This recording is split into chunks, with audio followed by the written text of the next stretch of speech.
Hello and welcome to the Ludic Loungecast. I am your host, John Soros, flying solo today, but that's not completely true.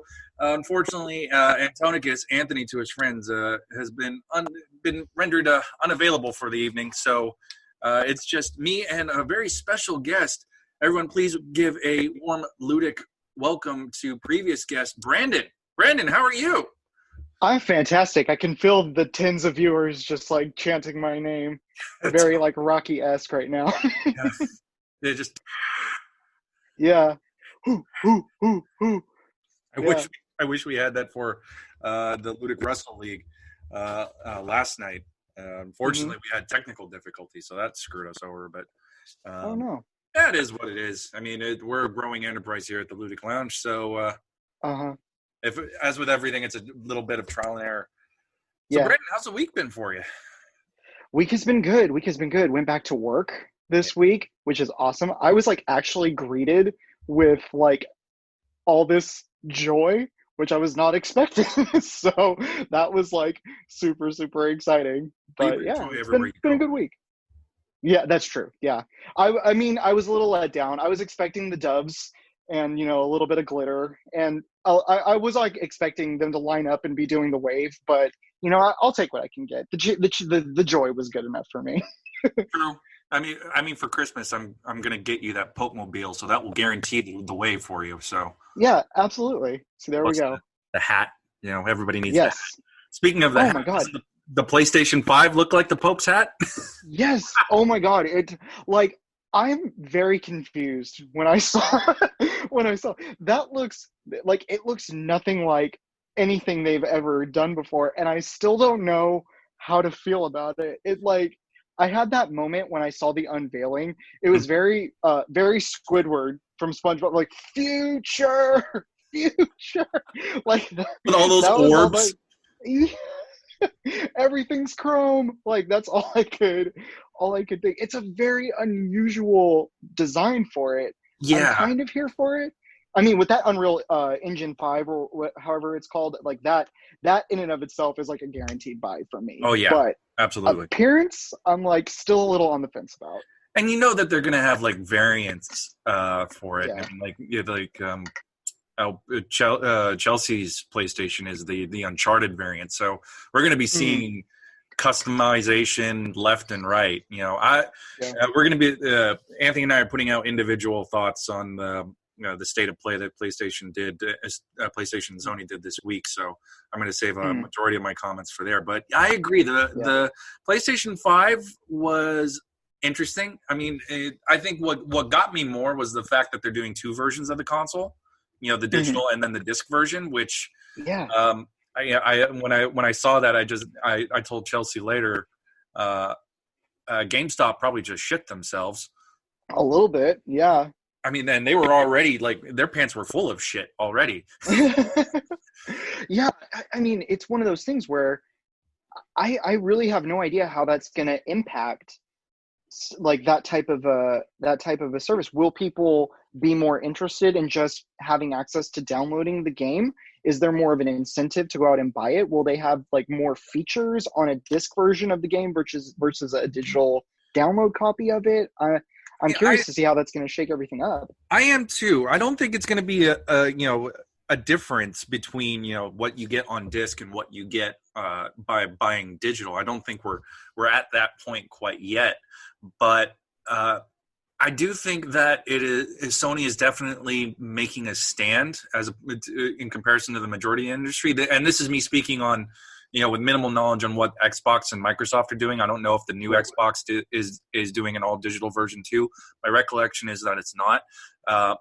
But I mean, I think with like my experience, I go 50-50, you know, so when it's really big games that catch my attention, I will do the disc.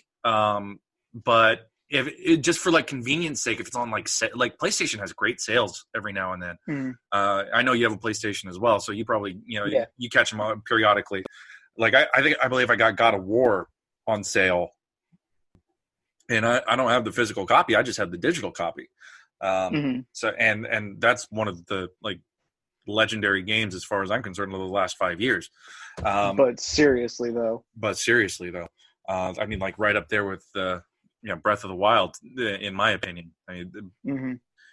but yeah, did you catch any of the game footage that they were putting out? Oh yeah, oh yeah. What caught Tell your me, for attention? instance, because you were saying variants, and this kind of like of the what the hardware is going to look like, and this all kind of ties into it because that Miles Morales footage, dog, like Hell, sign me up. hell yeah! So in, so down. I will, but like if they're doing a bundle of a Miles Morales looking PlayStation with the game itself, give me that bundle. I want all of it I'd be right off right the there bat. with you. I mean, Hmm. I would not be surprised if that's something that comes out, on launch. Yeah, Yeah, all the oh for buzz sure. was very much about and this that Spider-Man game has so much goodwill. Hmm. Even though he's very friendly with cops who are very involved with surveilling everybody and their life, which in I bet they probably regret that now, but we'll see. I know. I mean, that's the benefit of having a Afro Latinx Spider-Man. You get to kind of comment on a little bit more than you do with white boy Yeah. Queens.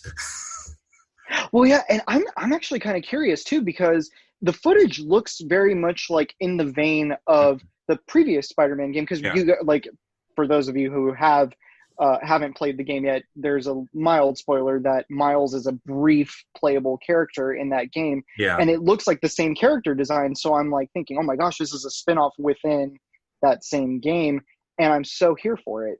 I So can confirm that is the case. Insomniac has said this is our Miles. This is the next round for that particular incarnation of oh, Miles.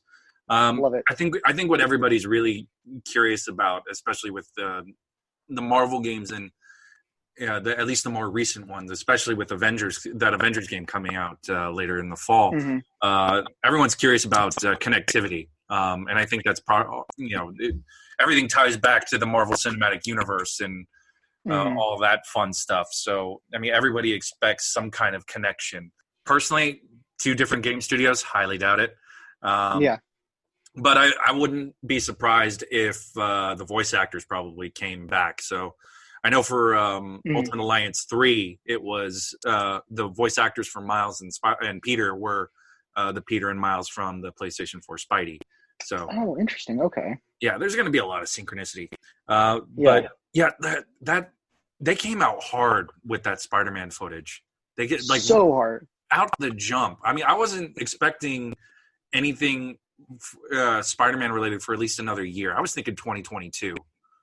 Easy. Yeah. Especially something like for another title. Like they normally space a lot of those games out pretty well because I want to say the last Spider-Man game that came out was 2018, and Yeah. this Miles Morales game's they're looking at a holiday 2020 launch. That's like a 2-year window. So either they were already planning this and kept it super under wraps very, very well, Mhm. or they just immediately were just like, this is successful, this is doing well, people are really responding to it, let's just invest everything we got into And this. they don't have to do much to change it up. I mean, it's just like telling No. a new story with Miles and keeping the game engine more or less intact. Yeah. I mean, who knows how what they'll do to change it up. I mean, that's part of the experience of the game. But I Right. mean, they were ready to go the moment that Spider-Man game wrapped. I imagine. Yeah. Um, Oh and yeah. and Spider-Verse just was just like Yeah. hook, line, and sinker. We're going all in on Miles. Let's go, Yep. boys. Yep. So aside from Spider-Man, was Definitely. there anything else in the PlayStation 5 presentation that caught your attention? Absolutely. I was never a big player of the game, this franchise, when I was younger, but I know it rings true to a lot of big Sony fans, is Ratchet and Clank. That Yeah. looks like that's going to be a fun little reboot, which I'm really kind of interested to try out. Having never played any of the games growing up, I just kind of would like to get a little bit of that just to kind of bite into it. The other one being the Resident Evil sequel starring our good friend Chris Redfield. I am like all in. Let's go. Like dad bod Chris Redfield, as Twitter is I'm lit. here for it. Yes. Is he? Here They for it. they played him like he was the bad guy. So is it? A little. yeah, there's a darkness there, but I mean, it's Resident Evil, so I'm Yeah. like, I'm here for whatever they want to do with in terms of that. But yeah, like that vibe, he definitely was giving me off, or giving me like this very like darker, more Jaden. villainous, yeah, shady, and I was so here for it. I love it. Yeah, I mean, I think like Resident, I tapped out on Resident Evil um, after 5 because I think it got Mhm. a little. Honestly, that was a little too racist for me because you're killing too many black people. Yeah, yeah, that five was a rough one. Yeah. Five, I want to say came out when we were still in college, and Hmm. that like I remember playing because that was the co-op one, and I Yeah. remember playing that with my roommates, and all of us just being super uncomfortable with five. And then one of my roommates, when six came out, we got that, and we were playing that one too. And six, I just remember being kind of boring, so I never like moved on. I pretty much tapped out after six. Yeah. But I replayed the remastered version of 2 for the Hmm. PS4, and that was so much fun. It looked excellent on the PS4, how they Yeah. did it. They've been diving back into the remakes from what I understand. So Hmm. it's just like mining that old well. Like 4, Yeah. I have very fond memories. And if Anthony were here, we have a hell of a story about Resident Evil 4 that next time we record, I'm gonna bug him about and just say, let's tell that story. Yeah, seriously. So besides Resident Evil 8, anything else? I'm trying to think. There is another really big one that I'm completely spacing on right now. So Mhm. if you've got that one, fill in the blanks for me. But there was one other that I'm like, If you, I feel like I'm missing. can you describe the demo? I might be able to pick it out. Uh, Because the one that caught my oh, attention, it's the Square Enix Project Project Aetha, is it? Aetha, yeah, Aethia, something like that. Yeah, that But looked yeah, insane. it looked insane. It's total in the vein of Final Fantasy, but I'm also getting like Avatar: The Last Airbender from that. Like Yeah, when that girl is airbending across all of the cliffs and stuff. I was so here for that. I didn't put that together. The reminiscence of Avatar. That Mm, I think that alone, especially with the resurgence Avatar is getting, it's definitely going to give it a little bit yeah. of a sales bump as far as I'm concerned. Oh, Yeah, absolutely. I'm right Yeah. there with you. It looked. I think Square Enix is learning a lot more from doing things other than Final Fantasy. Um, Hmm.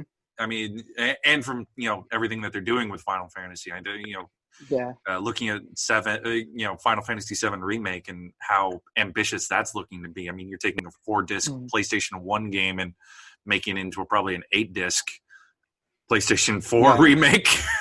I know. I I mean, know. I know. I know. I have a copy of 7, and I was like, I was expecting multiple discs, and then I open up the shit. This some bitch has 2.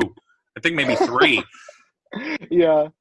It's like I thought we were gonna get past the era of multi-disc, but it shows what little I know, right? I know. I'm very excited to play that because little side story. I let one of my friends borrow the PlayStation so they could play the Final Fantasy remake. And then when he got it back to me, he's like, "Hey, do you want to borrow this?" And I'm like, does the Pope shit in the woods? Bring that some bitch over." So now I'm just like waiting. Hopefully this weekend I'll get to like dive in and totally get to check that out. I'm so excited. I've been a big fan of a lot of the remakes that Sony's been doing for the PlayStation. Really Yeah, like I said, I really liked the Resident Evil 2 remake. Shadow of the Colossus was fucking beautifully that's on my redone. So docket. I'm really yeah, so I'm really excited to see what they end up doing with Final Fantasy on that. It'll be Yeah, really exciting. and I'm really glad that the PlayStation 5 is going to have a significant backwards compatibility. So it's just like you're not losing these games, like you would. Seriously. I think I don't know off the top of my head what Xbox is doing, but I know Mhm. that was a point of contention when the last console reveal happened. Um, Mhm. and Microsoft really had all of that egg on their face that honestly I don't think they recovered from. But that's Yeah. just me being a Sony fanboy, I suppose. I know. Seriously. It's just that little bit of like what's the word? Like you almost have a little bit of like a soft spot more for Sony over Yeah, yeah. for Sony and Nintendo, honestly, because my first console was the 64. I imagine it was yours too. Yep, So I mean same. that was my initial experience, playing all of the Mario games that were available for that, and Yep. the I think it was Mortal Kombat 4. That was the first like Hmm. game home port, and I remember just Yeah. like always trying to rent that at Blockbuster, and my parents going, "No, it's too violent," and then eventually they caved. Yeah. I got But away with so much stuff because my parents weren't aware of what like all of the ratings were, and it was only when they started like actually watching me play certain games that they finally put the kibosh on certain things. But yeah, because like my parents didn't give a crap because they're like, oh yeah, like it's a game, who it's a cares? And it's a then game. It's not gonna. yeah, and then I'm like ripping a spine out, and they're like, oh, okay, you're like 9, we're not doing this no more. It's like, how did you trick us into this nonsense, little boy? Hmm. Yep, yep. Same way I tricked my grandparents into letting me watch Rush Hour when I was a kid. I'd say, oh yeah, it's cool. Mom and Dad said it was fine. I tried that with RoboCop once. Oh, nice. Like I bought like an older cousin. I was with him at like a Walmart, and I saw, and RoboCop's just literally designed for kids. I mean, he looks cool. Mhm. Um, Yeah, so it's just like, oh, cool robot dude. I want it. Let's take it. yeah. And then he says, like, oh, all right, kid will like it. And then my mom sees it. It's like, what the hell is going on? And it gets super Portuguese. I mean, you've met my Oh yeah. you know exactly how that would go down. Hmm. God bless her, but yeah, that's the way it is. Yeah. Oh But yeah. Oh yeah. now we get to the main part of the Ludic Loungecast. What we've been watching, what we've been playing, what we've been reading. Brandon, Hmm. what have you been up to? Oh my God, so much stuff, so little time. Okay. Right. Yeah. So as you personally know, they Mhm. don't know, but you and Chelsea got me into My Hero Academia. I'm Yes. a little late to the party on that, but can I just say that shit rocks my world. Butters my toast, like is the cheese to my macaroni. Any other Excellent. food related metaphors you want to throw in there, I am so obsessed with this show. I think it's because it's just got everything. It's funny as hell. Like I'm so every time that All Might like bleeds and turns back into his like little wimpy punk form, I die every single time. I think it's hysterical. It's a brilliant I comic, love dude. the yeah. I love the heart of the main characters, and I love how they're getting so much growth and development, how you get to spend it's almost kind of like the best way I was kind of describing it to another friend of mine recently was I remember reading Battle Royale and Yeah. loving how you got to spend a little time in each character's head, and I get that same vibe in My Hero because you get a little bit of time to see what each of the main class members what their quirks are. You get a little bit of a hint of their backstory. I know we'll probably get to see more of it as everything unfolds. I'm only about I want to say like 4 episodes into season 2 right now. Excellent. Um, yeah, but it's been so great watching their little superhero Olympic games right now. Like that's been fun. And I was right. I knew I was right about the theory that All for One. Oh, I hope this isn't a spoiler for other people that are listening. But I had a theory that All for One might potentially be an inherited quirk rather than Yeah. something that's just in someone's innately born with. And I was right. And I'm always happy when I'm right Yeah. because it doesn't always happen. And you can attest that to John's fiance Chelsea, because we have gone to see multiple Disney movies, and every single twist I never see coming. So it's satisfying that you got that one. I know exactly. I'm like, oh, okay, I'm ready, and I think I got it, and I was right. So I'm like patting myself on the back a little bit. Excellent. What's been your favorite part so far in the season, and a chunk of change have you seen so far? Ooh, I I really like. There's certain characters that are starting to really stick with me. Mm-hmm. Um, I'm gonna totally botch his name, but I think it's Todoroki. He, Scar, right? yes, yeah. I am such a big fan of this kid. I want to see way, way more of his backstory. I love his quirk. I think his quirk is super awesome. I love how very like aloof and cold he is to the rest of it. Cold, no pun intended. Yeah. He is to the rest of his classmates. I think he's a really, really interesting character.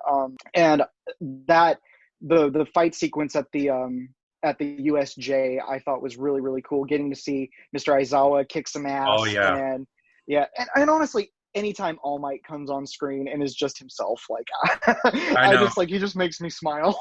Yeah, I mean, yeah, I was reading up that some people consider All Might to be the best kind of attempt at portraying Superman, um, and I think it's a fair comparison because they're both Yeah, very much trying to look into the best of people and trying to bring hope to a world that kind of struggles with it. But absolutely. I'm glad you mentioned the USJ because like that punch with All Might and Nomu, that is Mm, probably the single best punch yep. in animation in general, not Yeah. just anime, just in animation. That punch is incredible, Yeah. absolutely incredible. That whole fight sequence is something I just go back to and just kind of marvel at it because it's just I can't believe it exists, and I'm so grateful that it does. Exactly. And then on top, like mostly because part of the reason why I like that sequence so much is it is a complete tone shift Hmm. from what you're seeing. Because when you are first introduced to the characters, you're really, for the first like 4 or 5 episodes, the only people you're really spending a lot of time with are um, Izuku, All Might, and Bakugo. Bakugo. And I think that as he gets into the school and you start to kind of meet a few of the teachers and some of the kids, and they're going through all these different training practices, and you're getting the school kind of established and getting the world building established, and then out of nowhere you get right into the thick of this massive pivot into, oh my god, yeah, this is some really dangerous stuff. It's not just like cutesy little, oh no, we fight villains and they're just these like comically ridiculous villains. Like, no, there's some actual crazy people out there with some really dangerous and deadly quirks Mhm. that actually want to hurt kids and hurt other people. And in that moment you get to really see how, like, the gravity of the situation that they're all really in and what they want to do with their lives. And and that's one of the things I think that really sets up these kids in the second season of the show, is that moment really grounds them into understanding what's potentially at stake, in terms of their lives on the line, in terms of them having to sacrifice themselves for other people. And I think it's a really good growing moment for all of them as individuals, but particularly for our main hero Izuku. So I agree. great sequence, great series of episodes.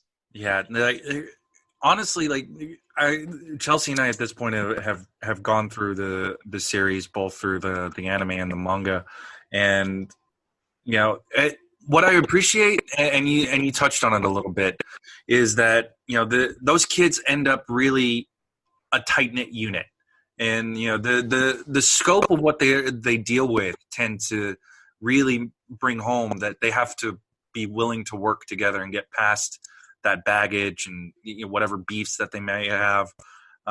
It's in their most recent movie, which unfortunately isn't for streaming yet, and to the frustration of myself and Chelsea. um, uh, uh, Heroes Rising, the last movie, honestly is a prime example of how these kids work as a unit, almost like their own mini Justice League, as far as I'm concerned. Hmm. So I am very much itching for more. Hmm. We have the benefit of the manga being slightly ahead, but I just want to live in that world, Yeah. you Oh know, yeah, for sure. and for whatever reason, I don't ship characters that much lately. I have been. I really ship Hmm. the hell out of Izuku and Uraraka. It's just I Oh don't know yeah, why. I just want these kids to be happy. they're so adorable together. Like I got to see that little scene where Uraka wants to she wants to become a superhero solely because she wants to earn enough money to make it so her family has like a perfect setup life and they don't ever have to worry about anything. And Mhm. that just made my heart so happy because she just like is such a genuine, like, caring person, wants to like help her family out and provide for them, even from like such a young age. Because like, and we also like realize that these are high school kids. Most Yeah. high school kids are so like can't see beyond their own selves. And here we have this one girl who's just like, yeah, I want to grow up and I want to take care of my family. And I'm like, that is the purest thing ever. And then watching Deku just like completely lose his cool every time she's around, even though she's like Girl! super, I know, blush and cry.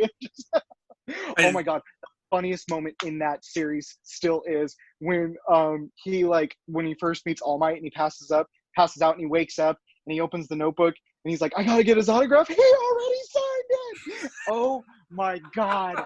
I live. That's just comedic gold right there. That's what I do. I plan ahead. Oh, I had to get that worthy. in. I had to get that in. Oh, That's a gift for Anthony when he edits. yeah. Oh Because my God, that's amazing. Yeah. yeah, And can we also just say, because I know I've talked to you guys about this, but I think that your listeners need to understand the where I'm coming from on this, mhm. because I think that this was because I always whenever Chelsea and you and I talk about something that's happening, I immediately will just like text you various reactions that I'm having to stuff. And like I don't know why I just always have to go there on certain things, because I remember when we were watching Tiger King, the first thing I texted you was Bhagavan is totally running a sex cult, isn't he?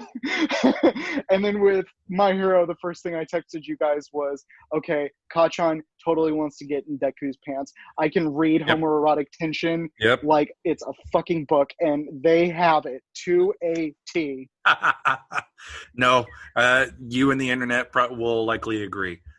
Yeah, I'm sure the fan fiction runs wild.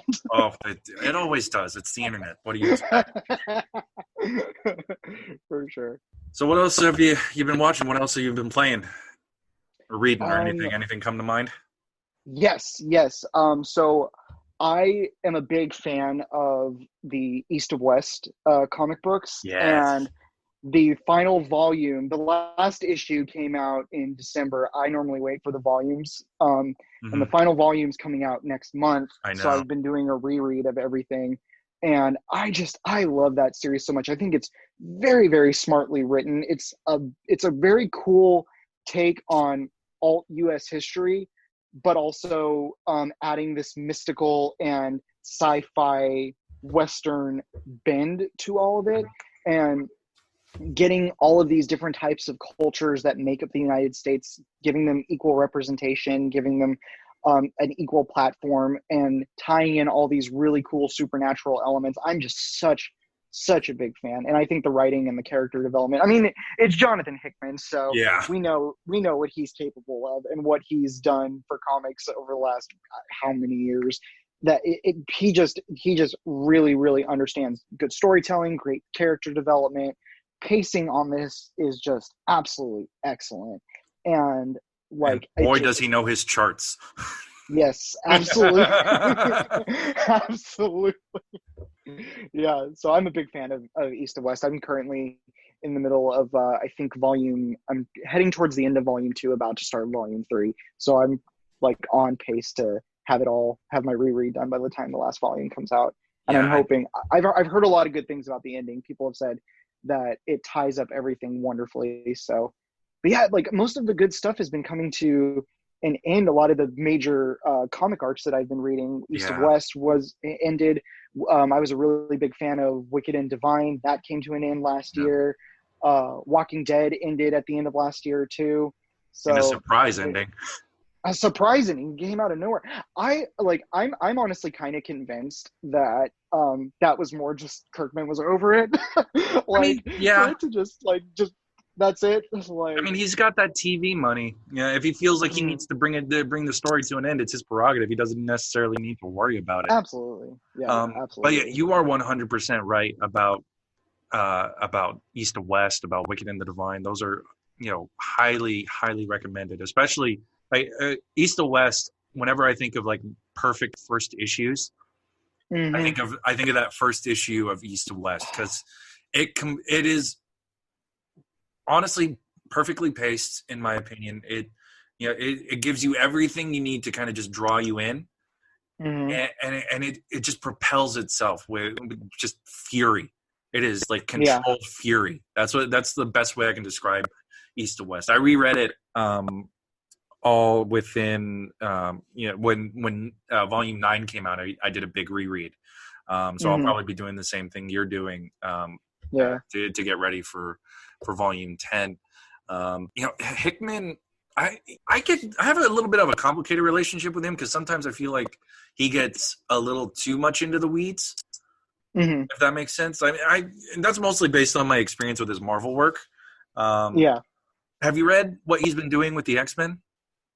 No, I haven't, but people have been telling me that the House of M is just like chef's kiss. The House of X Powers of 10 dual miniseries. It's like a 2 6-issue series that serve as one 12-issue maxi. Damn. And honestly, I'm not saying anything anybody hasn't said already, considering this revamp of the X-Men has been going on for a little bit over a year now, I think. But my God, he completely shifted the X-Men into something new and honestly kind of terrifying. Right. I mean, like, have you seen anything about it? I haven't. Like, I've not been reading a lot of the, like, I have the same issue with superhero comics that Chelsea does, where it's so hard for me to jump in. So I try to read more of the self-contained arcs. And the last one that I had read was probably about 6 months ago. And because I had just never gotten around to reading it, was the Hawkeye series, the one that the Disney Plus series is going to be based off of. The Matt Fraction David Yep. That's an all-timer right there. Yep, it's so good. Can I pitch you the Hickman X-Men just so I can see your reaction? Because I think you're gonna be like, I need to read this now. Oh, okay. So the premise, and I hope I don't butcher it too much. Xavier decides that mutant kind is going to be out for mutant kind. So he creates his own sovereign nation and brings all of the mutants together on a living island called Krakoa. And there's no more, it's no longer the typical, what we got with 2 decades worth of X-Men movies where it's the X-Men versus Magneto and the Brotherhood of Mutants. Everybody's on the same side for the most part. That's part of the mystery. You don't really know per se. But Krakoa is its own sovereign nation. It has its own exports. It has it creates these medicines that cure, cancer, Alzheimer's, and it's mutants' primary export. And they make an ultimatum to humankind. We're going to take over. You know this, but we're going to give you a fighting chance. We're going to go over here and do our thing here. If you agree, we'll work with you. If you recognize that we are our own people, you get to have the fruits of our labor because we consider you allies. If you don't, fuck you. Huh. So Professor X is Kuvira. Essentially, yeah. That's a great comparison to make, but it's it's also a little ambiguous because Xavier has this helmet. It's a Cerebro helmet, and you can never see his eyes. So it's like you're always wary of what Xavier's doing. Yeah. Also, and this is the one thing that I think I sold Anthony on to getting to read this. Wolverine, Cyclops, and Jean are in a throuple. Oh, down. That's T. That's on period, sis. I want all of that. Yes. They have not straight up said it, but there are heavy implications. I'm good with implications too. It's like that works. I can't believe that Disney is just like, you know what, fine.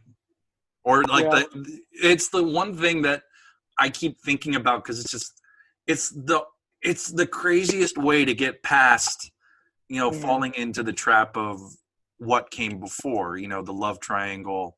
Will they, won't they type thing. It's just like, right. Oh, they will. They all will. Oh, they will. Yeah. And we're here for it. That's excellent. Mostly just because, especially with the films, you just always got that weird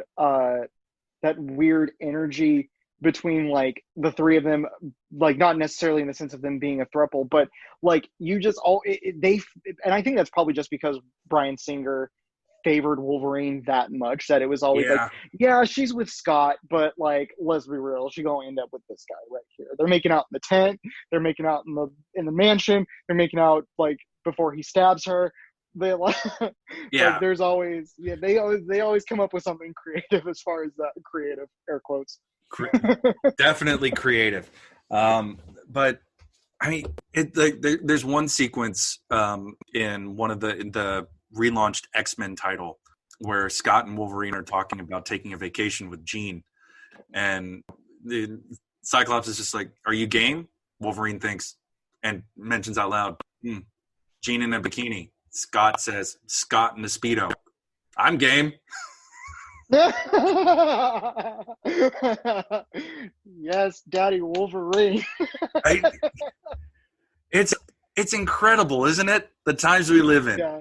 Yes. Oh my God. This is great. See, and this is how you know that Disney is not paying attention to the shit No, that's going on in their comics division at all, that they can get away with stuff like that. Disney's like, oh yeah, it makes some fun stuff. We like money.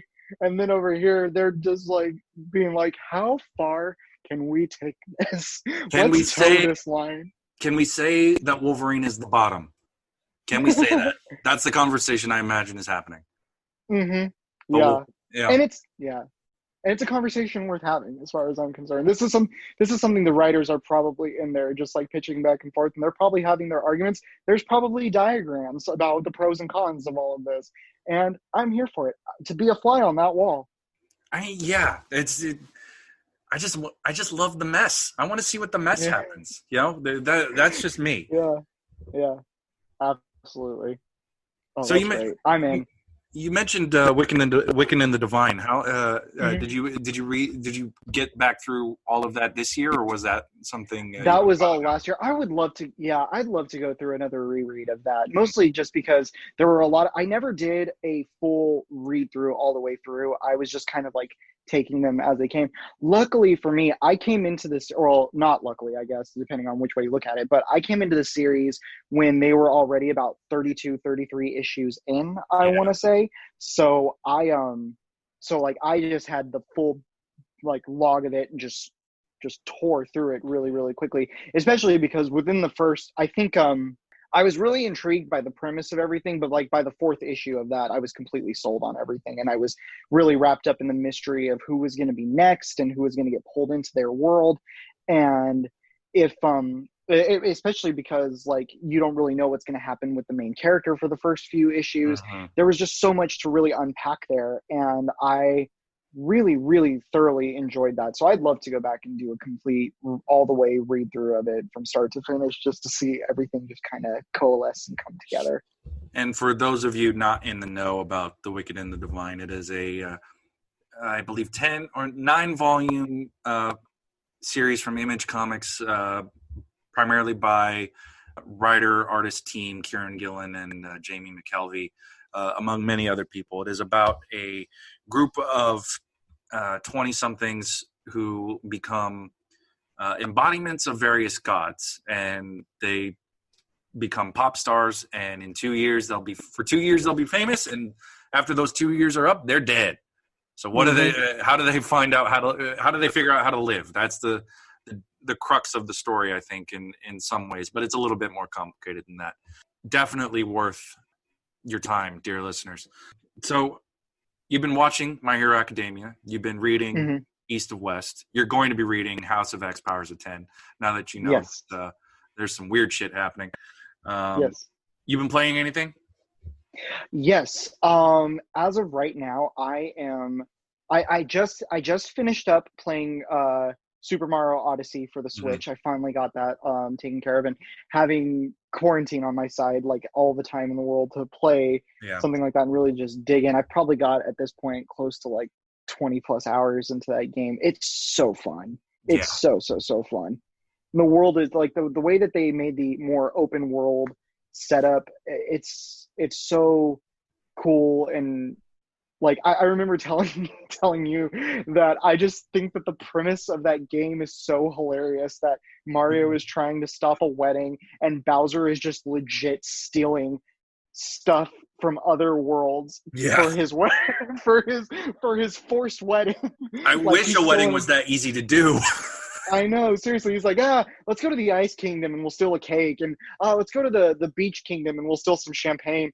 And and then how messed up is it? He goes to the Mermaid Kingdom and steals the dress from them. I'm like, I don't take the know. dress from the mermaids. They worked really hard on that. That's They're not proud of cool. it. Yeah, Like, how dare exactly. And you? they're just sad. They're so sad. When you go to the mermaid and they're just all the mermaids are just crying. They're just like, oh, they took the dress. The dress was our pride and joy. And I'm like, I guess this that's how. motherfucker. I guess that's how you get a water planet, just with tears. Yep. I guess Yeah, that's a little harsh. they got yeah, exactly. The mermaid planet was actually just a desert. They filled it with their tears when they stole the dress. What was the standout moment for you in that game? Is there anything that pops out? There's a couple. There's a couple. There is a moment very early on in the game, and you get to do it a couple of times, depending on which kingdom you go to. But when you get to go to that, I believe it's the second or third kingdom. It's the one called Cascade Kingdom, Hmm. and you get to use your little hat to take over the body of a T-Rex. Let me tell you that 4-year-old Brandon, who was obsessed with Jurassic Park and just was like living for his that T-Rex life, and I got to play a T-Rex and break shit and stomp on enemies in my massive T-Rex form. I could not have been more happier. I was just like, that was peak nirvana. I could have entered the avatar state in that moment. It was perfect. I really really like that. Also too, slight spoiler, yeah, mega spoiler actually for people who haven't played the game. But the ending, that final, after you complete the final battle and you have to escape Oh from yeah. the location. I won't go too far into it just in case anybody hasn't played the game and really wants to. Yeah. But there is a moment where you have to take over somebody to get out of a location and escape with Princess Peach safely, and it is so much fun. I had so much fun in that last moment. I agree that final level honestly is probably one of the most satisfying level designs that Yeah. I can think of, at least. And that game is filled with a lot of really challenging, really creative platforming. So Mm, to do all of that in the person that you take over in that last sequence was, mm, at least for me, kind of, and I imagine for you, just a little bit, a little bit of a mind blowing moment. mm, Just to do all of this stuff under a time crunch, which fits what Mario does. I mean, the older you get with Super Mario Brothers, you always deal with that time limit. So mm, that's something that Chelsea and I were dealing with when we were trying to double play Super Mario Brothers for on the Switch, um, mm. which was a little challenging because we're not used to each other's play styles. I don't think a That's lot one of of those things where it's like you can bring people together and tear people apart is when you have to do co-op games like that. you know what? That's a perfect statement in that regard. And I will be quite honest, I was doing most of the aggravating because I Yeah. think I suck a little too much. But that's just me. That's funny. That's funny. And now that I'm at the end of the game, I think it's really interesting because I know I get the option to go back to some of these other kingdoms, and there's some places I really would like to visit because I didn't get to like do all the little side missions and stuff like that. But like to get out of the kingdom that I'm in, because you go to Princess Peach's kingdom at the end of everything. Hmm. And to get out of there, I need 120 of those moons or stars, whatever they are. And like, I got like 10 so far, but like, girl, I got shit to do. Like, I don't Yeah. got time to collect 120. Like, that's gonna take me forever. So I was like, I'm kind of like boycotting right now until I like calm down. Especially too because I found out that a way to collect those is to, in the vein of the old Mario 64 game, jump Hmm. into the portraits. But when you do that, you're not visiting like some of those old fun worlds. You're visiting basically old boss fights, and that Mm-hmm. pissed me off to no end. I'm like, Oh, I yeah. already worked too hard. I've worked too hard. I have put in too much time. I have had to save stolen artifacts from every single one of these kingdoms. I'm not about to fight these people again. So I'm a little I bitter right I now. agree. That was, and I talked a little bit about this with Anthony when I beat Super Mario Odyssey. It was just the nature of just going back and doing Mhm. all of that stuff again, but just slightly different. Yeah, Just so you can get all of those, all of the moons and all of the yeah, stuff. It was just like, you're right. He's like, I got shit to do. yeah. I don't have the patience anymore. Hmm. And I think that's just I won't speak for you, but I think it's just a little bit of the nature of changing game habits, Hmm. and like, I don't say I don't think I could say I played Super Mario Odyssey for the story. I think it was a cute story, but I think Yeah, for Mario, you play it more for like the challenge. yeah. You play it just for more of the fun, and I just enjoyed doing all of the little exploration stuff, trying to Mhm. find those like coin or those world specific coins, so that Yeah. way I could get the little outfits. Like, because you know me. I live for my samurais, and when I could get my own samurai outfit, I was like, oh, I don't care how long this takes. I'm getting enough money to buy that samurai outfit. And Right that's what I played in for the rest of the game after that. on. Like, Yeah. I was more concerned about getting the stickers to put on the Odyssey itself. Yes. Oh my God, I love the stickers. And Yeah. that was something that I discovered, and like Chelsea had gone through the game before, and she didn't know they existed, and then she saw me Yeah. playing. It's like, wait, where did Hmm. what's up with the Odyssey? It's like, oh, you can get like travel stickers. It's like, you're kidding. Yeah. It was Oh, just like a it's so little. fun. I know, it was just like this little like achievement for myself. It was just like, I went everywhere. I know. I got my the one I was most proud of was, I can't remember the name of the mayor of the big like metropolitan world that you go Right. to, but I was calling her Mayor Carmen San Diego in my head. so, so I was like, oh yeah, I got my sticker of Mayor Carmen San Diego. Mhm. Yeah, that would the New Donk City stuff was weird because I guess I'm just not used to it from Mario, but I thought she was Yeah. cool. That Yeah. whole sequence, at the end of New Donk City with the musical number, that was great. Yes. That was fantastic. That's probably one of the top tier moments for me in that game. It is a really weird level just because, like, just in terms of the way they did the character design, because they made those Yeah, people look like more normal people. And yeah. then you just have Mario who looks like an actual cartoon in Mhm. real life. So it was so strange to see that kind of dynamic. And they're just like, oh, yeah, like you, the oddly shaped cartoon person, like, yeah, we're here for it. We don't judge. Which, I mean, cool. That's awesome. But at the same time, I was a bit thrown by that too.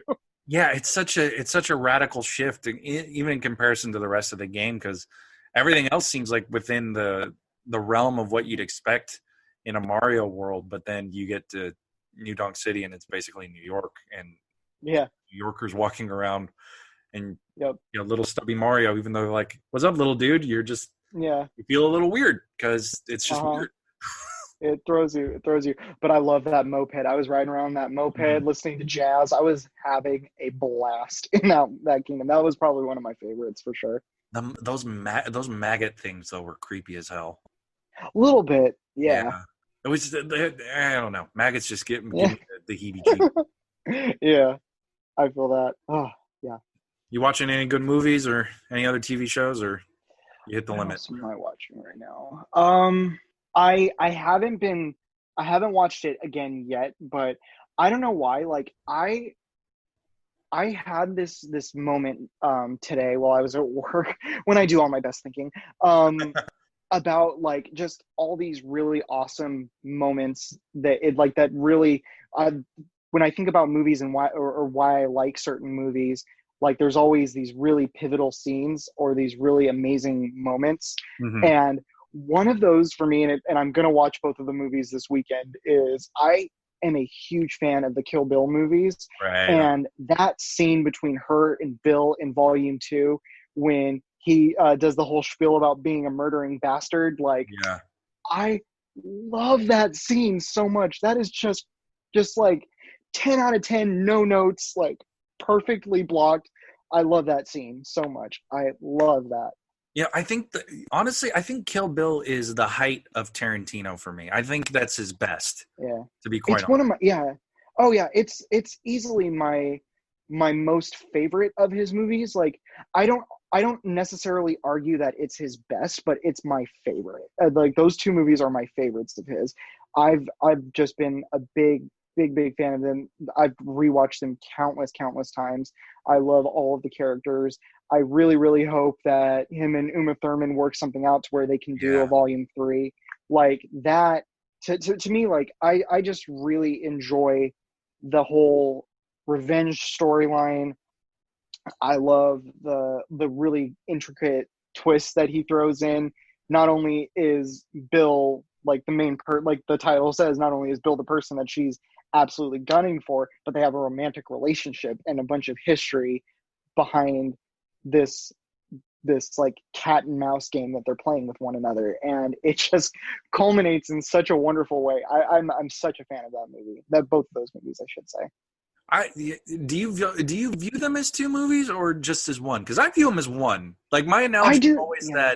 that they're two sides of the same coin.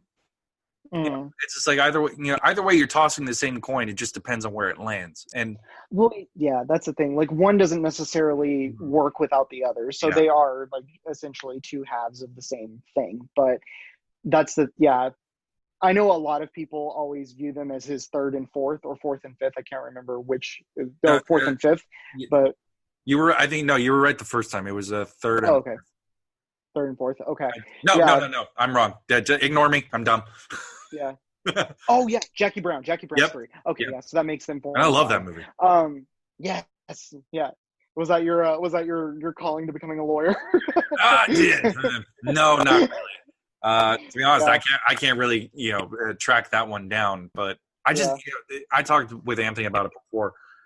Robert Forster and Pam Grier in that movie. They're just lightning in a bottle, and that's why I love it so much. They're just the It two of them against each other are just so great. absolutely. I think that like that's a thing for me. Like, honestly, when it comes to Tarantino movies, I don't have one that I actively dislike, because all of them are so different and they're so like fun and heavy and like crazy. Yeah. So I just like I thoroughly enjoy like all of his movies Have too. you seen Once So Upon a Time in Hollywood? I did, yeah. I What'd you definitely I think? did.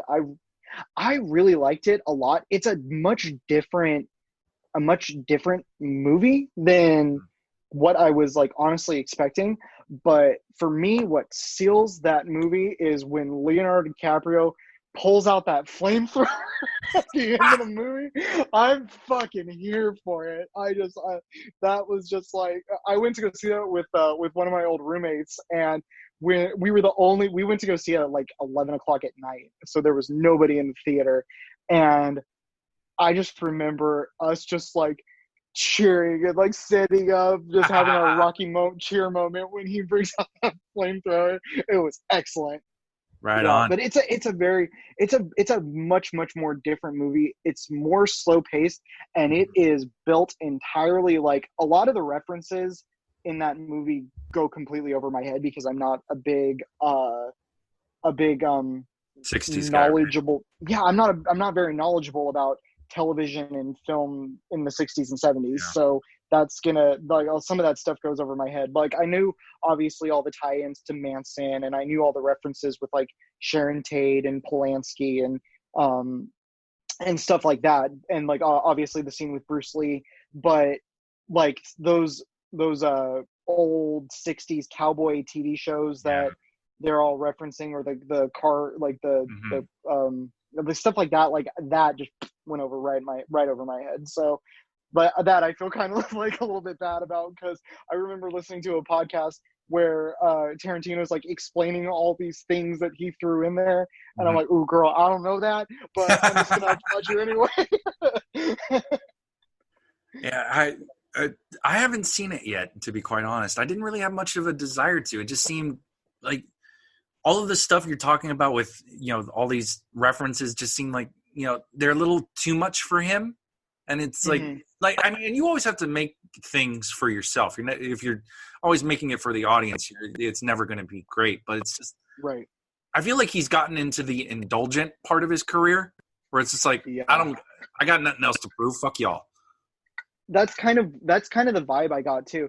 And I thought it was so funny in hindsight because this motherfucker, he believed he had it in the bag when it came to the Oscar this year. He thought he was gonna just swoop right on in and just nab it. And then what happened?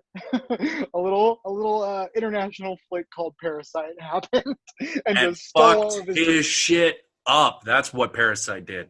They took everything. They took his screenplay. They took his director award. They took his best picture. I mean, he went home the emptiest of hands. I swear to God, like it was insane. Yeah, I was really rooting for Parasite. I'm glad it turned around. Oh, As me too. much as it Parasite did. was one of my favorites too. Oh yeah, Of the last year. we were on our pins and needles watching that movie. Towards the end where it's just like I when all of the shit went down in that movie, it's just the tension is fucking magic.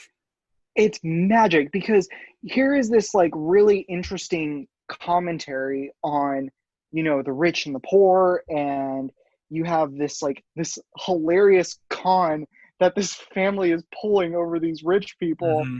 and it just flips on a dime like out of nowhere, and it's so good, and that tension just carries over for the rest of the movie. I highly recommend people go see Parasite is excellent. And also one of the most terrifying images of that husband coming up the stairs. Right. Oh my! Oh That still my haunts God. me. Yeah. Still Yeah. haunts me. That I Terrifying. I can't understand how somebody can get their face like that. Yeah. But Oh yeah. It's acting, I guess. so good. Yeah. All Great right. stuff. Anything else you want to bring up to the folks? I think that's it. And as far as anything I've been watching, what about you, John? What have you been reading, watching, playing? Oh God, too many things, not enough time. I Like, know. it's never enough. We finished not too long ago watching those new Looney Tunes cartoons on HBO Max, and Really? yeah, they very much mine that familiar vein of what Looney Tunes are. So it's just Mm-hmm.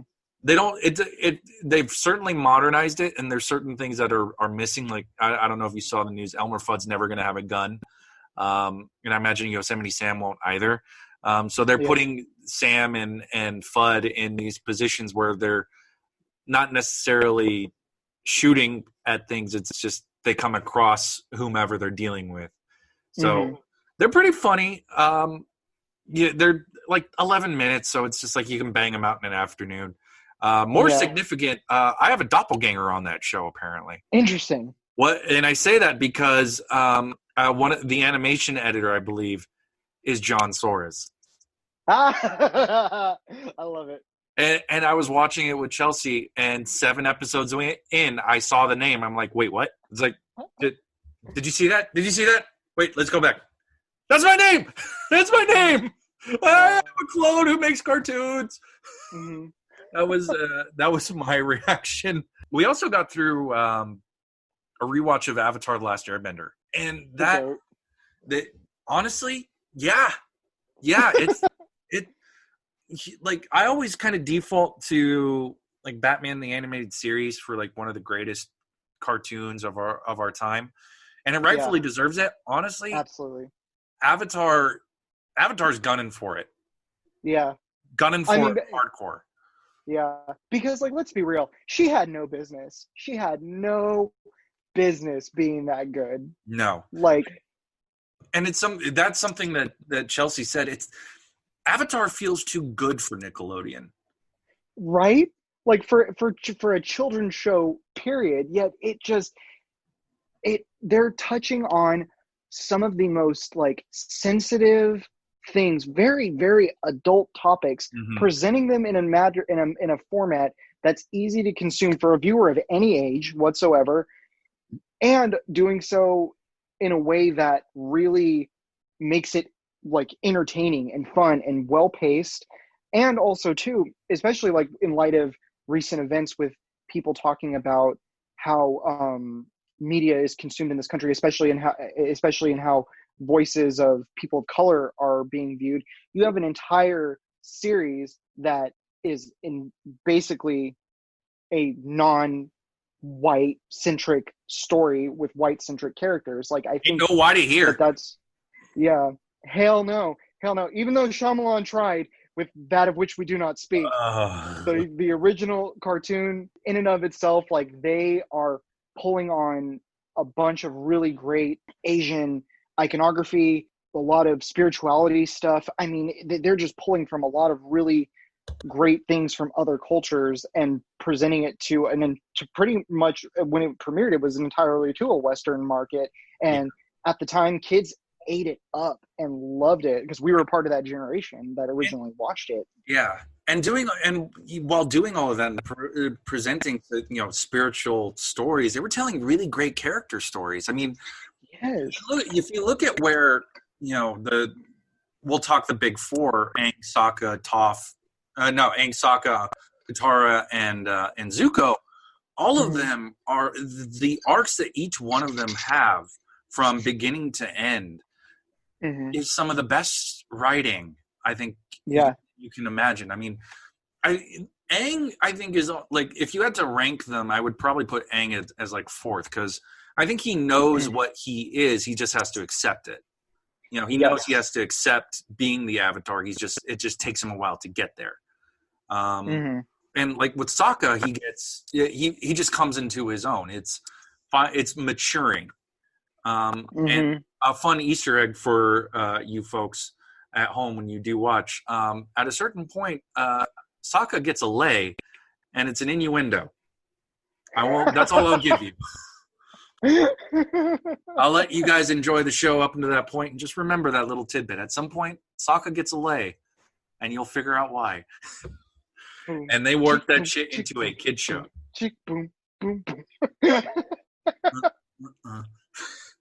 Like Katara and Zuko, I think are very much tied in my head, because I think Katara deals a lot with her self-confidence and her ability, and trying to figure out her place in a society that doesn't necessarily put women at the highest pedestal. I mean, I think a lot Absolutely. and this changes as you get into Legend of Korra, the sequel series, where there's a lot of women in charge. I mean, like the Earth Kingdom is ruled by a woman. The Fire Nation is ruled by a woman.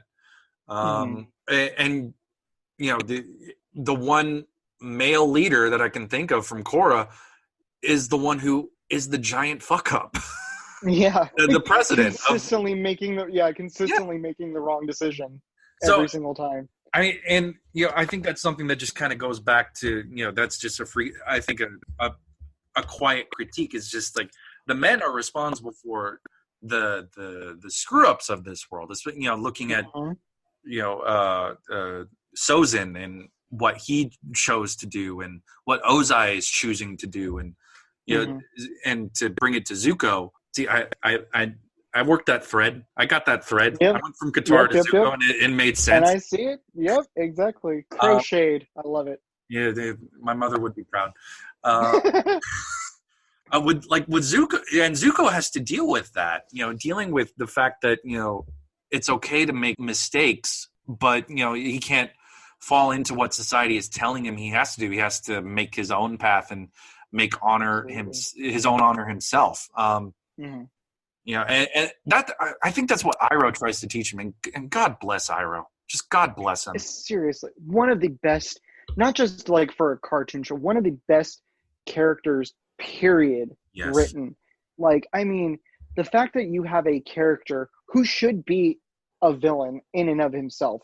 He is presented as a war general that has been famed for conquering another nation, failing to do so, and then through the loss of his son, learns a bunch of reflection of his own misdeeds and how those misdeeds contributed to the loss of his son. Mhm. And that opens him up to this amazing change, especially too, like when we first meet the Fire Nation, like we're told entirely that they are the bad guys, that they are the worst of the worst.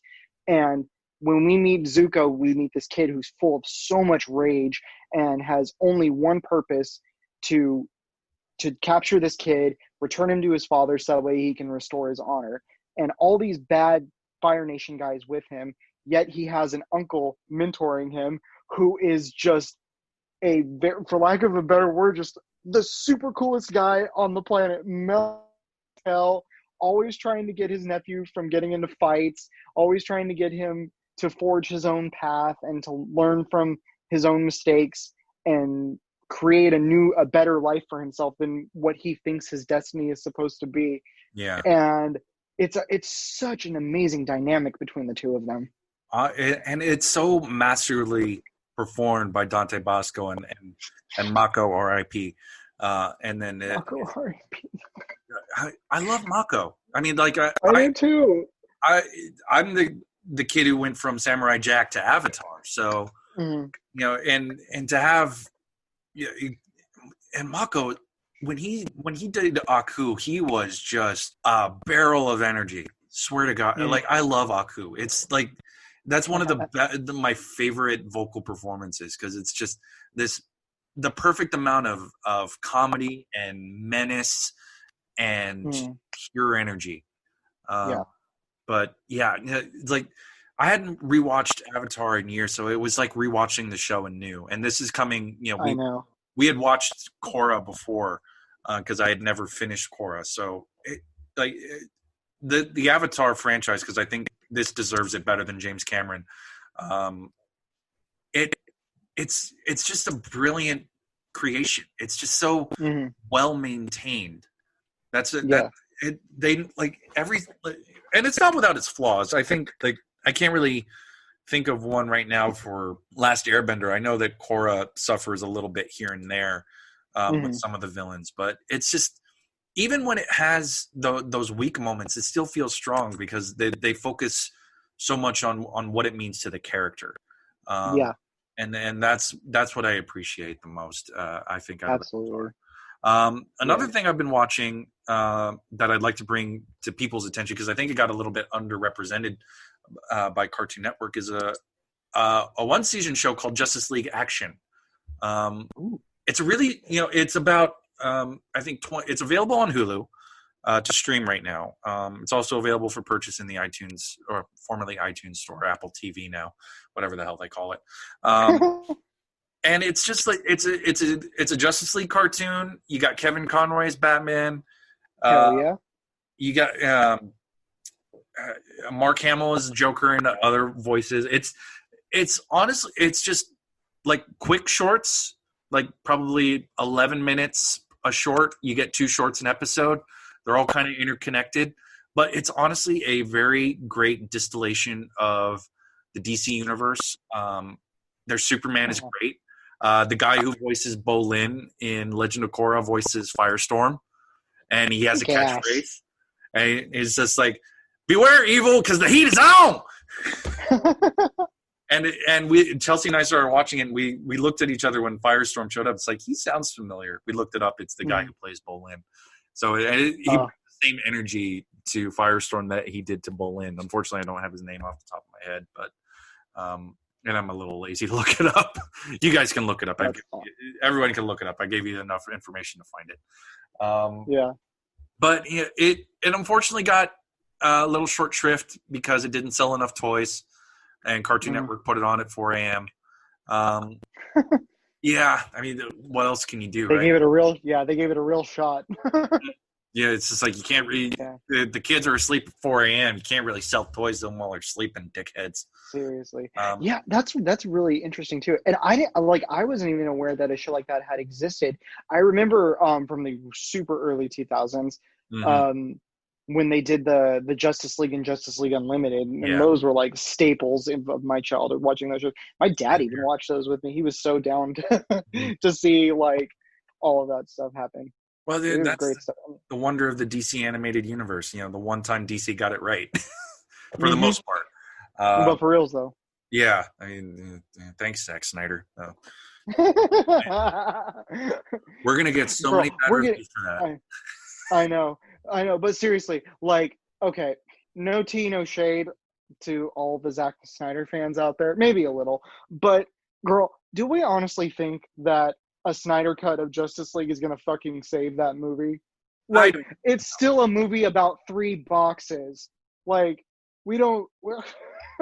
Yeah, yeah. Like, you can have a cool. Like, I know he wants to swap out Steppenwolf with Darkseid. Cool, like, I'm here for it, but I mean, come on. There's no way that that movie is good. If I will happily eat crow on that if it ends up just being a masterpiece, but I'm telling you right now, there's no way in hell that that movie is going to be the cinematic masterpiece that people think it's going to be. Yeah, I'm inclined to agree. I'm very curious about it because I'm very cold on Man of Steel. I think it's fine as a movie itself. As a Superman movie, Mhm. it's an embarrassment. Um, Right?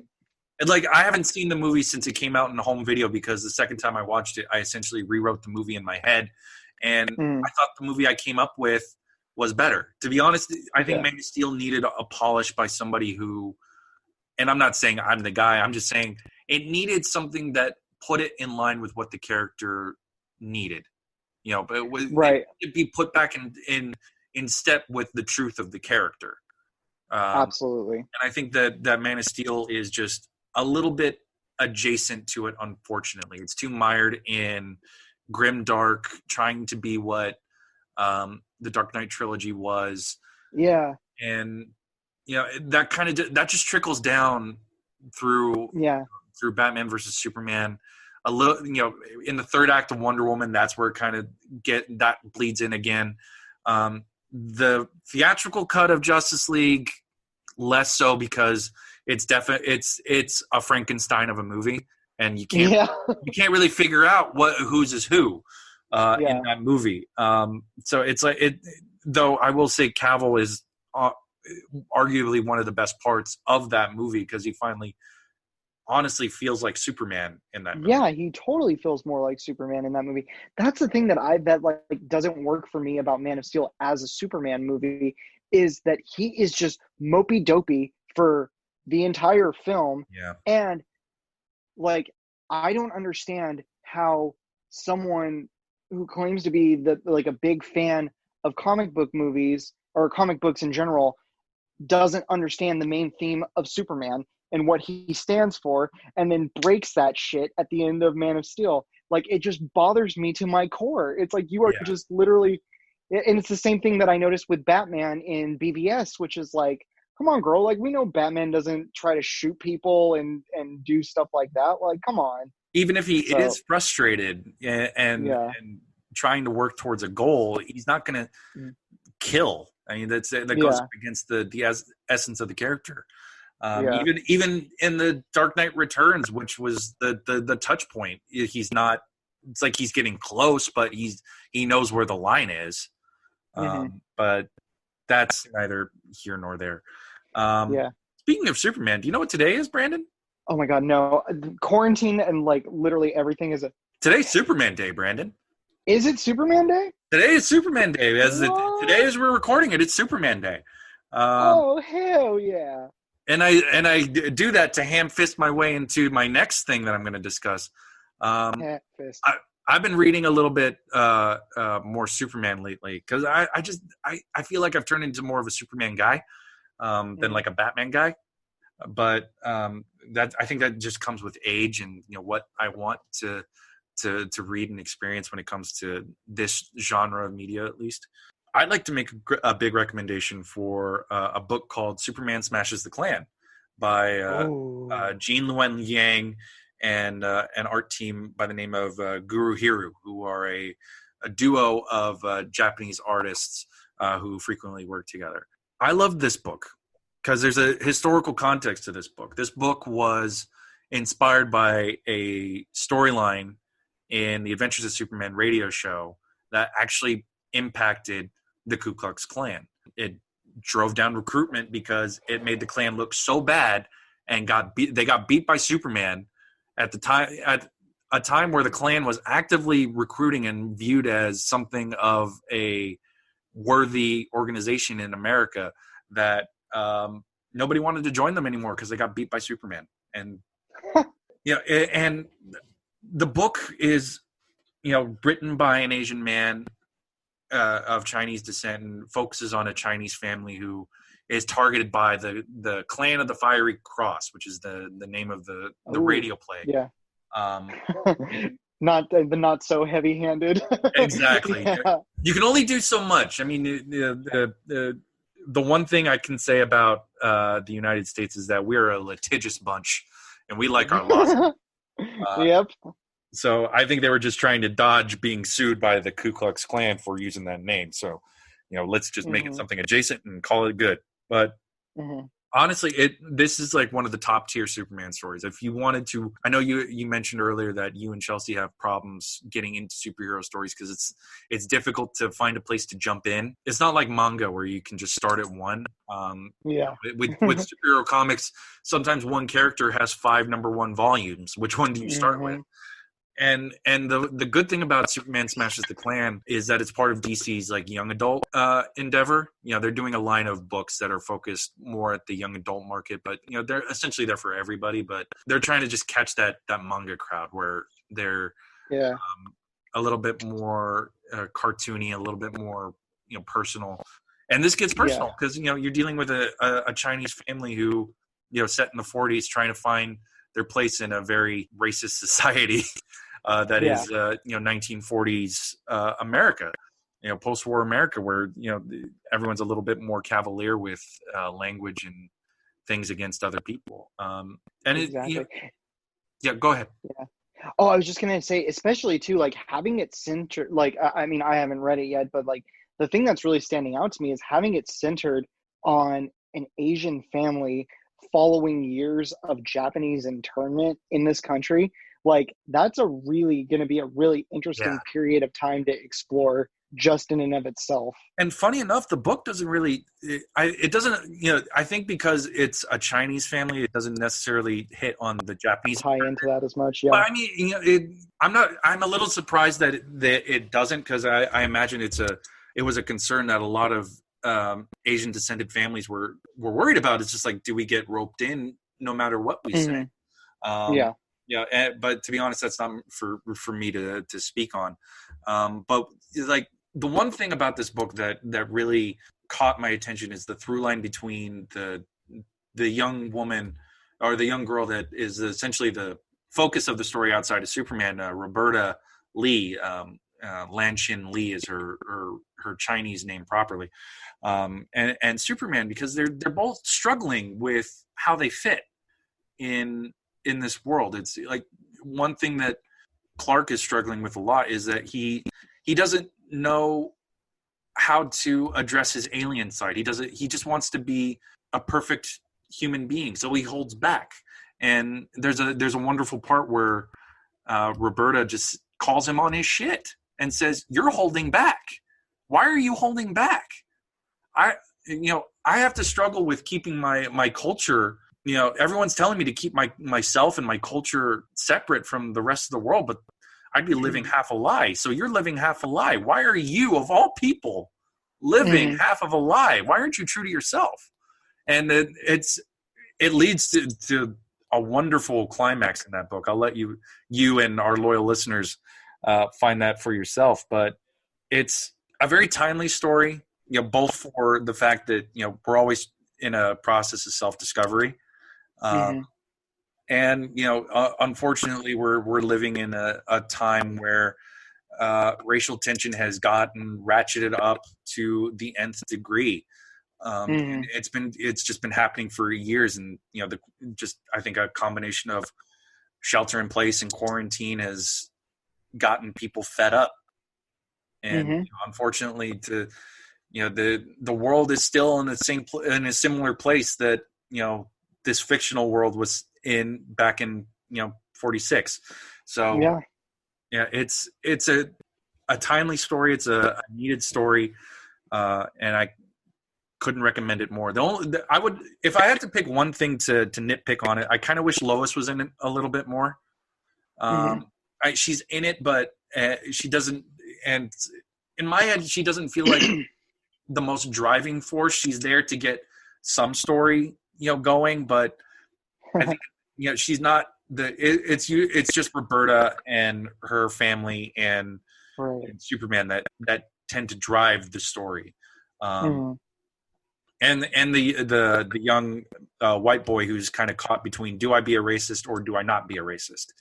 Those are the kind of the three driving focuses. And I think all of that's just tied into me being a weird shipping nut now, and just like, Yeah, I just gotta have want your people to Clark and be, Lois moments. I do, yeah. It's just like I just want him to be happy, Brandon. Don't you want him to Yeah, be happy? I do. And here's the thing. Unlike most people that were probably fans of comics, being being from the millennial generation, my introduction to Lois Lane was Erica Durance on Smallville. So like I love Lois Lane because of her. Yeah. So like that was my first introduction to who she was as a character. So like, and she was just fun. Like right from the bat, she's like very go get 'em attitude, in your face, who she is 100%, take her or leave her. Mm-hmm. And I respected the hell out of that as a kid. So like Lois and Clark, I want them to be super, super happy. I'm totally behind that ship too. I agree. Although I do feel like that like when we see them in the cinematic representation, Amy Adams, who I love, and Henry Cavill have like zero chemistry. I don't buy it for 1 second. I don't buy it at all. Yeah, I have a really, like, I like her as Lois when she's Yeah, not I do too. interacting with Superman. Yes, exactly. When she's with like any other character, it's just like on fire, perfect characterization, totally like has all the mannerisms and the character themes down. But there is just no there's no That there's just spark no is like yeah, there's no fire. It's like I want to feel the heat. Give me the heat. and I think that's, like, I saw somebody on Twitter, say, this is Clark and Lois are one that the straights can have. Mm-hmm. Um, Yeah. so because it's just like they're just like the best example of what it could be, as far as I'm concerned. Mm-hmm. Or and Yeah. some people would. We haven't really watched a lot of movies lately. I did get through the audiobook of Dune not too long ago. Dude. Dune! We have to do our obligatory Dune yell. I fucking love that book, Brandon. It's an amazing book. I And fucking love I that. came onto it a little bit like once I feel like this is just a common theme for my life is I'm just like late to everything. Yeah. But I did finally get to read all through Dune about a month ago. And now that I have read it, oh my God, it is the fucking foundation for everything science fiction and fantasy that That has come come since after. the 60s. Mhm. 100%.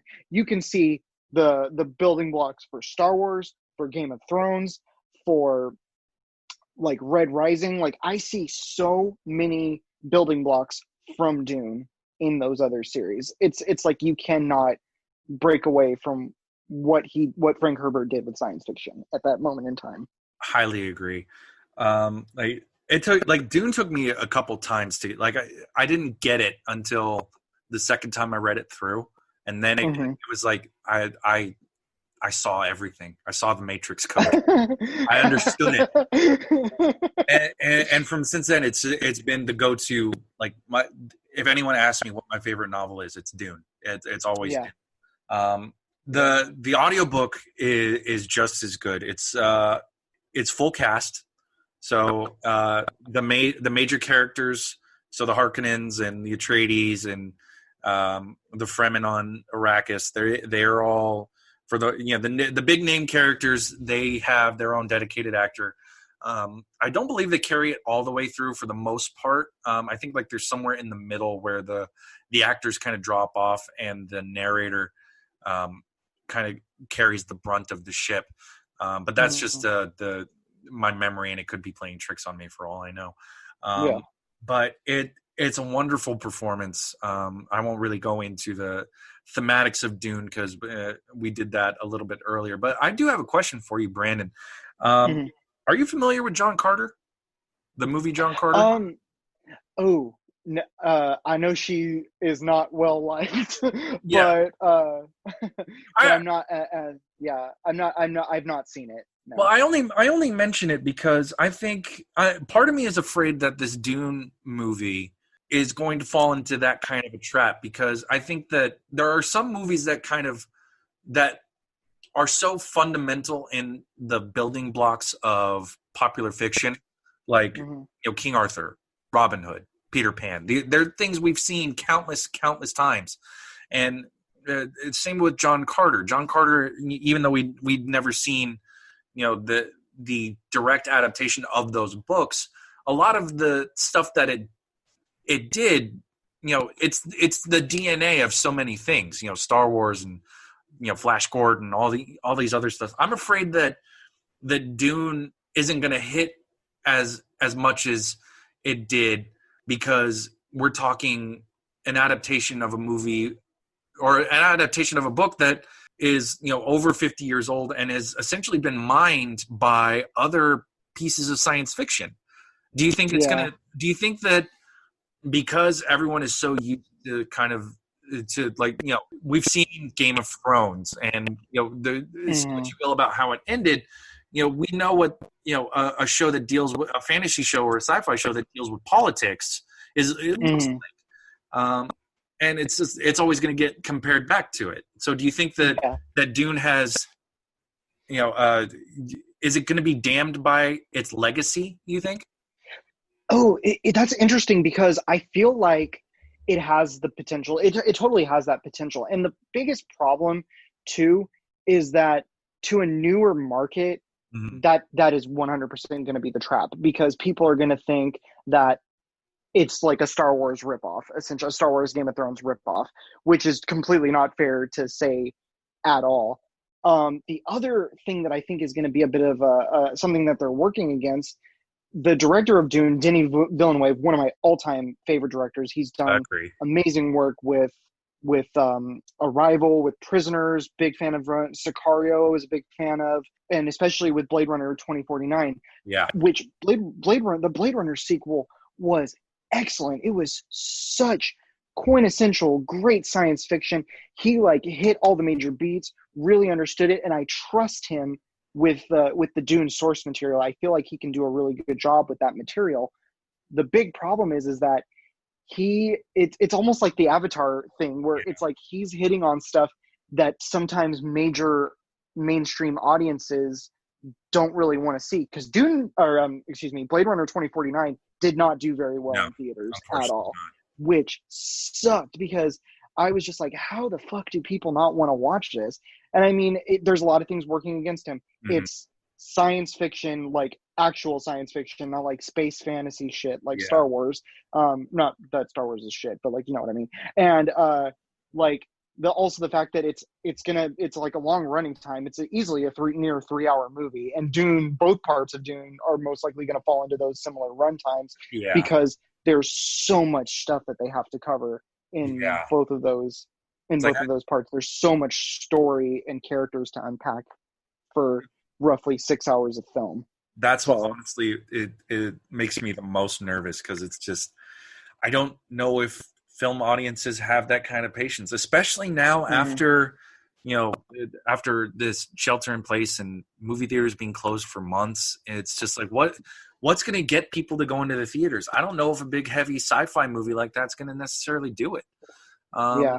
I mean, maybe the Lawrence Arabia of it all, the scope of it might get them Mhm. in. I guess Yeah. the major testing point is going to be what happens with Christopher Nolan's Tenet later this Yep. year.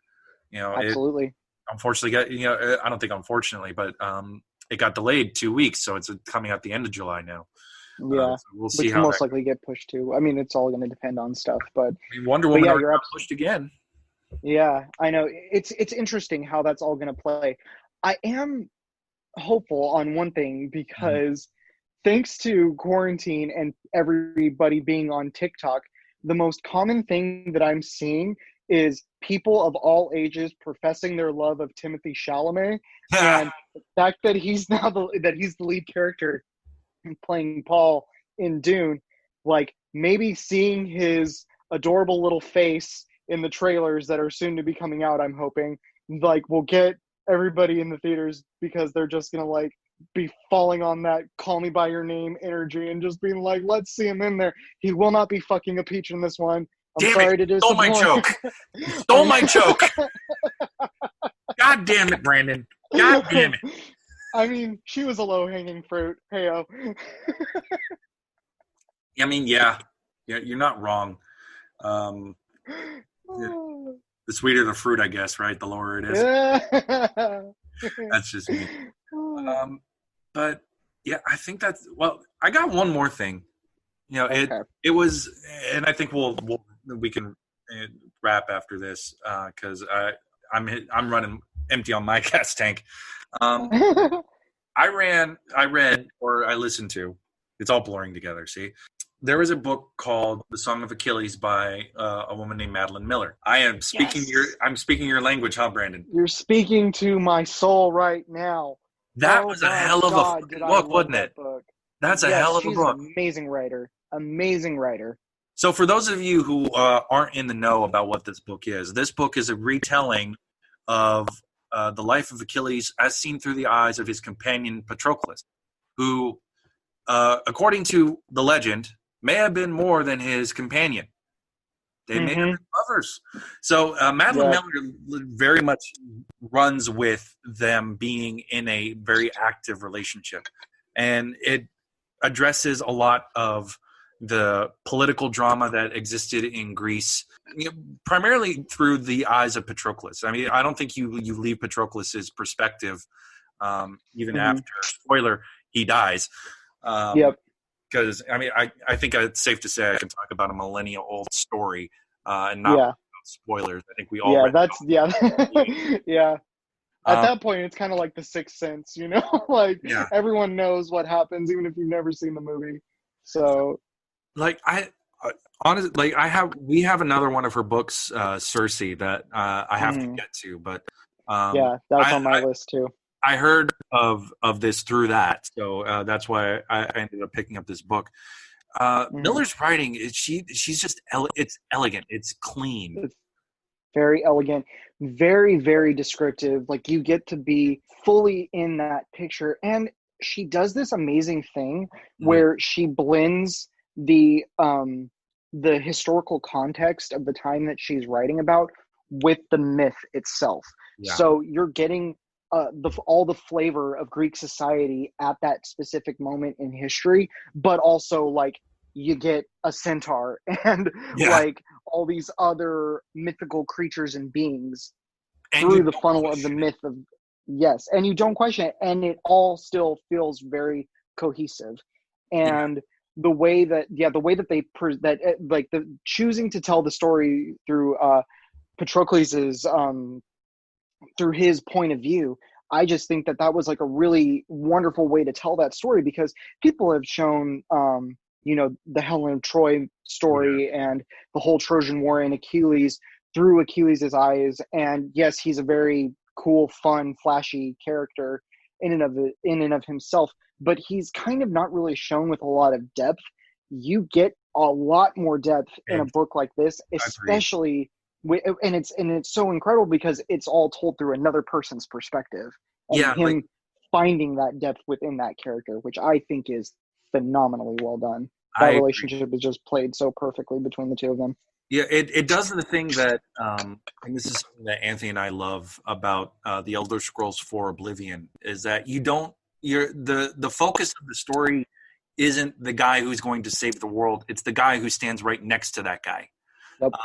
And that gives you, in my opinion, a richer story. I mean, I think from what my perspective was, at least before going into this, Achilles is just Achilles. He's meant to die in Troy, but he's a great hero. He's a mighty warrior, and that's about it. But here you get that depth to him, and you realize how fucking young he was. Yeah, and it's That's the thing too. for me, it was just like he was so self-absorbed in his own skill and his own myth.